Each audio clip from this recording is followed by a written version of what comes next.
Hello, today's Bible study comes from the book of John, chapter 21, verses 15 through 25, and reads as follows. When they had finished eating, Jesus said to Simon Peter, Simon, son of John, do you love me more than these? Yes, Lord, he said, you know that I love you. Jesus said, feed my lambs.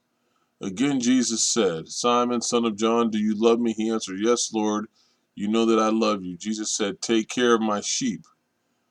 The third time he said to him, Simon, son of John, do you love me? Peter was hurt because Jesus asked him the third time, do you love me? He said, Lord, you know all things. You know that I love you. Jesus said, feed my sheep. Very truly I tell you, when you were younger, you dressed yourself and went where you wanted. But when you are old, you will stretch out your hands and someone else will dress you and lead you where you do not want to go. Jesus said this to indicate the kind of death by which Peter would glorify God. Then he said to him, follow me. Peter turned and saw that the disciples whom Jesus loved was following them.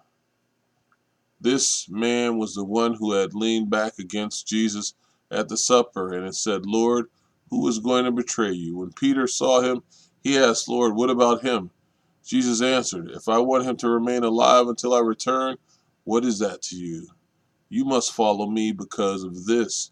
The rumor spread among the believers that this disciple would not die, but Jesus did not say that he would not die. He only said, if I want him to remain alive until I return, what is that to you? This is the disciple who testifies to these things and who wrote them down. We know that this testimony is true. Jesus did many other things as well. If every one of them were written down, I suppose that even the whole world would not have room for the books that would be written. Woo. So we start off, and this is Jesus talking with Peter, and Jesus said to Simon Peter, after they had after they ate breakfast, Jesus spoke to him, and he was talking directly to Peter, and he said, Simon, son of Jonah, and he addressed Peter. Peter was a leader among these disciples, and he called him Simon, not as Peter. And I think this was sometimes a reminder of Peter and Simon when he didn't stand as a rock, when he wasn't firm in his faith. And so he says, do you love me more than these? And he asked him not to compare his love for Jesus to the love that the other disciples had for Jesus. Because remember, he had denied them 3 times. And that's when Peter claimed to have loved Jesus more than the other disciples. But Jesus just was checking to see if Peter still had the devotion to him, the love for him. Um, and then he asked him again, do you love me more than these? And he says, you know that I love you. Um, and Jesus asked him the question twice. And if you remember, he used the word agapes, um, which is of an all-giving, unselfish love. And Peter said it again using his normal statement, yes, I love you. But Jesus was saying, do you have an affection for me? Peter says twice using a different word for love. He answered them differently with different words. Um, but because there was an agapeo, and phileo. And that was in this passage. And the word phileo had a mind of reciprocating love, or a friend type affection, uh, or pretty much just saying, I'm your friend. So after all this was said, Jesus said to him, feed my lambs and tend my sheep. Because after Jesus had asked and Peter answered, Jesus twice gave Peter the instructions regarding what to do with God's people, how he should act towards God's people. Feed them. Feed them. And that was how he was going to demonstrate his love for God, feeding his people. and then tend to them. Tend to Jesus' sheep. And Jesus told him that they were his sheep. They belong to Jesus, but you tend to them, which was another command or instruction telling Peter, also do this, tend to my sheep. He was to be the shepherd. And this is Jesus telling him, he says, tend to my sheep. And this is to offer them as a congregation of the Lord. He was telling them, get all of them, get my sheep, get this church going. So Jesus is telling them, do these things. And then he asked them one more time, a third time. He said to him the third time, Simon, son of Jonah, do you love me? And Peter was grieved because he said to him the third time, do you love me? And he said to him, Lord, you know all things. You know that I love you. And Jesus said to him, feed my sheep. And Jesus repeats that. He said to him the third time. The two previous times was in with everybody around. And presence of other disciples. But Jesus had to ask him the third time himself. And it was not enough to accomplish what Jesus wanted to do in the life of Peter. So he had those as witnesses. But Peter was grieved because he said to him the third time. And Peter understood the question. It didn't say that Peter was a dumb person, but it was a reminder of the three denials. We forget the three denials, and the Lord said, here's a reminder. Do you? Do you? Do you? And then he said, do you love me? The third time, Jesus slightly changed his question, and he asked Peter if he did, in fact, have a brotherly love, a friendly devotion to Jesus when he said Phileus. So Peter had a couple different ways Jesus was asking him this question. And then Peter acknowledges the Lord. He says, Lord, you know all things. You know that I love you. Peter believed that he loved Jesus. But Peter was relying on the fact that the Lord knew everything. So he knew that the Lord knew him better than he knew himself. And that's what he was going on. And that would be the best way for Peter to say it, because God knows him better than he knew himself. And that's why you had the do you love me 3 times, because Jesus was saying, I remember when you said you was going to say this is be strong, but the cock crowed and you messed up. Now I'm asking you again, Peter. So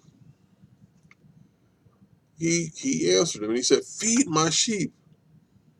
And Jesus restored Peter in the presence of the other disciples by having Peter look at his failure. And then he said, now you got work ahead of you. And I'm challenging you to do your work. Feed the sheep. Tend to my sheep. Feed them. Tend to them. It's work. So Jesus goes, most surely I say to you, when you were younger, you girded yourself and walked where you wished. But when you're old, you will reach out your hands and another will gird you and carry you where you do not wish. This he spoke, signifying by what death he would glorify God. And when he had spoken this, he said to him, follow me. When Jesus was saying this, and it says most assuredly, he was saying with great assurance. And then he speaks to him when he says, you were younger. He speaks to Peter's past, because Peter had a different way in his past. Then he says, when you are old, you will stretch out your hands. Jesus speaks to Peter's future. He talks about, hey, you got a future coming. But another one was going to bind you and carry you around. So you would be going to places that you wouldn't want to go. But a place with stretched out hands and crucified on the cross. This was talking about how Peter was going to die. Don't forget, Peter was crucified upside down. It would be by this death he would glorify God. Wow. So he will be restrained and no longer able to do his own movements. And Jesus trusted that Peter knew this. And he said, "Follow me." So in 20 through 23, then Peter turned around, saw the disciple whom Jesus loved. And Peter said, "But Lord, what about this man?" And Jesus just renewed a challenge to Peter. "Follow me." And what did Peter do? He turned around and checked out somebody else. He looked at another disciple and said, "What about him?" And he was looking at John. And so Peter's first response to this challenge from Jesus was not good because it was deflected by wondering what Jesus wanted him to do regarding someone else. Well, there was nothing he was supposed to do. What about John? His job will come later, Peter. And let John do what John does. Um, if I will that he will remain till I come, what is that to you?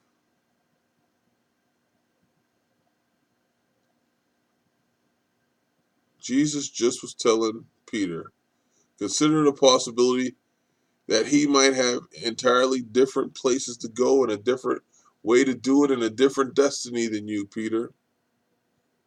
And you don't have to worry about that because what I have for you, I have for you. And what I have for John, I have for John. And then he says, "You follow me."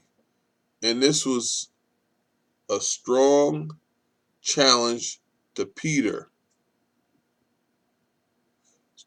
Don't worry about how I deal with John. You just follow me. You follow me, Peter. Then the saying went out among the brethren that the disciples would not die. And and although Jesus said this, it started a rumor. But it wasn't a rumor. It was just Jesus saying, "I can do as I feel or as I please or what I will." John was the last surviving disciple. And he had been attempts to kill him. He gave strength to the rumor. But that was Jesus' call if he would be there when he came back. Jesus did not say to him that he would not die. And and this John probably told people, "Hey, let me get this straight so y'all don't think I'm lying because I told you I don't witness this and I've seen this. But I want to correct whatever rumor that came amongst us." He did not say that. So, and he was just using an example that he could if he wanted to. And then it says, "This is the disciple who testified of these things and wrote these things, and we know that the testimony is true. And there are also many other things that Jesus did, which if they were written one by one, I suppose that even the world itself could not contain the books that would be written." Amen. This disciple that's testifying is John explaining that he was the disciple that was unnamed in these previous places in the book. And John is saying, "This is my solemn testimony to verify the truth of what was going on and what happened and what Jesus did." And even the world itself could not contain everything because he did so much. And John was writing the truth about Jesus. But John said, "Man, I can't get all this down. I ain't that good at writing." Even if he'd have had shorthand, John would have struggled because he couldn't get all the things that Jesus did. And just the strength of his word alone would have been enough to write down. So there were so many other things that Jesus did, and he said it would be impossible for me to write them. Amen.